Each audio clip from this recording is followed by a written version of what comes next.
All right, today we're going to do start Unit 6, and we will be looking at 6.1. This is our first unit on complex fractions. Now I want you to notice that we are simplifying here. We are not solving, which means we're not going to have a number answer, x equals something. We're going to just simplify, get it reduced as simple as it can, so a variable will still be in your answer. Now, just to give you a review on how to deal with fractions, we're going to look at this number 1. You notice there's no variables in it. And we're going to treat this, first we're just going to look at this numerator part. To add and subtract fractions, you have to have a common denominator. So our least common denominator here would be 8. So that means we're going to have to multiply the first fraction by 1, but we'll in the form of 2 over 2. When we multiply by 1, we don't change the value of anything. So we multiply the 3/4 by a 2 over 2, and we still have the 1/8 because it already has the denominator that we're looking for. Now again, we're just working with the numerator right now. So this, when we multiply it, becomes 6/8. And we still have the minus 1/8. And now with a common denominator, we can do our subtraction. 6 minus 1, we end up with 5/8. Now the thing that some of you will forget, and I do every now and then, is that when you add and subtract fractions, you don't do anything with this denominator. It stays the same. When you multiply and divide fractions, you multiply across. But when you add and subtract, the denominator stays the same. Looking now at the denominator part of our original fraction, we have 2, and 2 is the same as 2 over 1. So that means we're looking for a common denominator of 12. So that means we have to multiply this first one by 12 over 12. Again, we're multiplying by 1, but it takes the form of what we need to get a common denominator. So we multiply that 2 by 12 over 12, and we still have plus 1/12. Okay? So 12 over 12 times 2 is 24 over 12, and plus 1/12 then will give us 25 over 12. Okay? So now we're down to a single fraction in the numerator and a single fraction in the denominator. Once you get to that point, we're going to go back to what we learned a long time ago dealing with fractions. When you divide by a fraction, it's easier if you invert and multiply, which means I'm going to say 5/8. You write the numerator fraction times, and you flip over the denominator fraction. Okay? Now you can multiply straight across, get an answer in the numerator, straight across the denominator, get an answer, and then reduce your fraction. Or you can use the concept of canceling out. And I'm going to rewrite 25 is the same as 5 times 5. And 12 is the same as 3 times 4. And 8 is the same as 2 times 4. Now we did this when we do factors in Unit 5.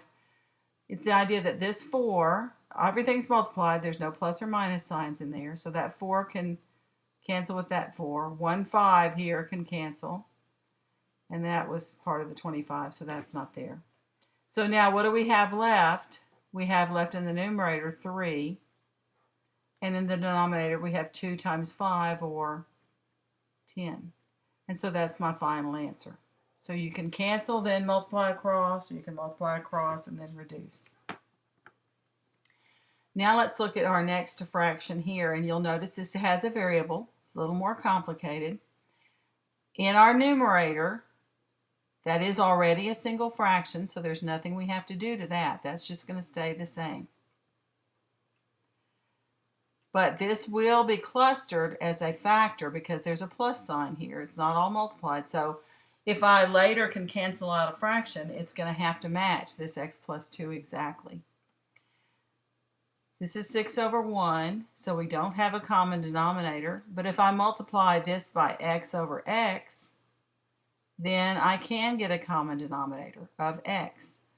So that becomes 6x and over x plus 4 over x. Then when I combine them, I have 1 over x plus 2. All of that over 6x plus 4 over x. Okay. Now we're to the point where we're going to invert and multiply. We have a single fraction in the numerator, single fraction in the denominator. So we have 1 over x plus 2 times, flip this second one, x over 6x plus 4. Now, it doesn't look like anything's going to cancel out. We don't have anything that matches exactly. We do need to factor everything completely, though. So this, instead of 6x plus 4, we can factor out a 2, and that becomes 3x plus 2. Again, didn't make any difference in terms of whether anything would cancel or not. But when we have our answer, we multiply across. 1 times x is x. And in the denominator, we have 2 times x plus 2 times 3x plus 2. And it doesn't matter what order you write those in, but the factors stay together as factors, and that will be your answer for this problem. Okay?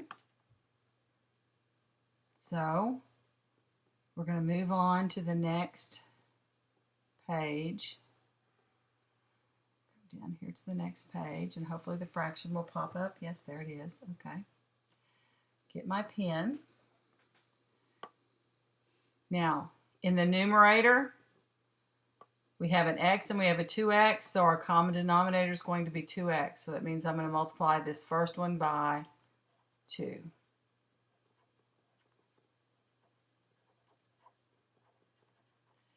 And in the denominator, they both have an x, so we're going to have to just look at the number. The common denominator between 3 and 4 would be 12. So we're multiplying the first one by 4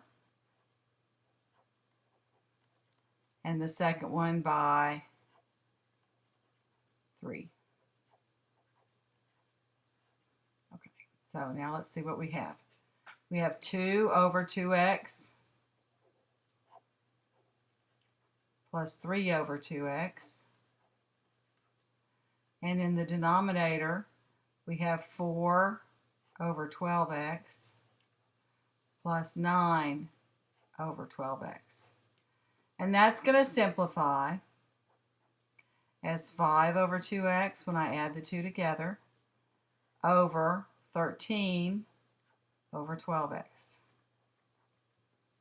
Okay, single fraction numerator, single fraction denominator.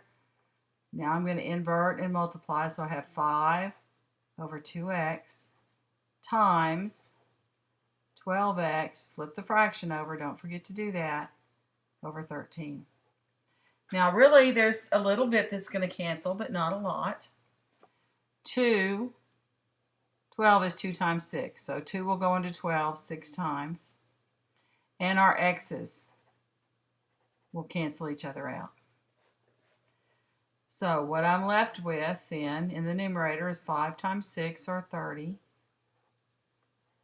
And the only thing left down here is 13. So my answer would be 30 over 13, and that won't reduce. So that's my final answer.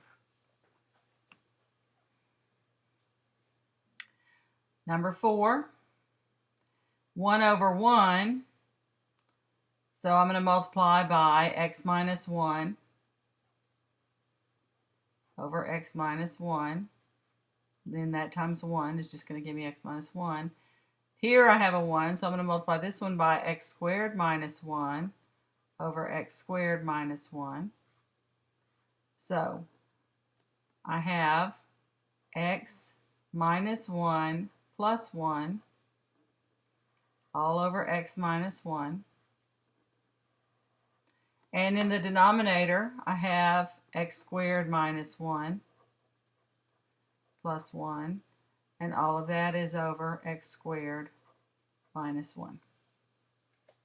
Now in both cases, this -1 and this -1 will add to be 0 in there and there. So what I have is x over x minus 1. Now, in the denominator, we're left with x squared here, but we need to factor. We notice this is a difference of squares. So that will factor as x minus 1 times x plus 1. Okay? You need to factor completely so you can cancel factors out. So when we flip and multiply, we have x over x minus 1 times x minus 1 times x plus 1, all of that over x squared. So 1x, this x, is this x squared is x times x, so it'll cancel one of those, and we're still have an x in the denominator. X minus 1 is grouped together with a, so we can't cancel just an x, so we're going to cancel, but the whole factor will cancel, like that. We don't have anything else that will cancel. Again, this is, we would have to match this exactly. I cannot just cancel the x's out. So I have x plus 1 over x, and that's the final answer. Now for 6-1, there's only 4 examples, so your homework will be very much like this. You need to get busy and do it and get it turned in. 6-2 will be 4 examples also. The fractions are just a little more complicated.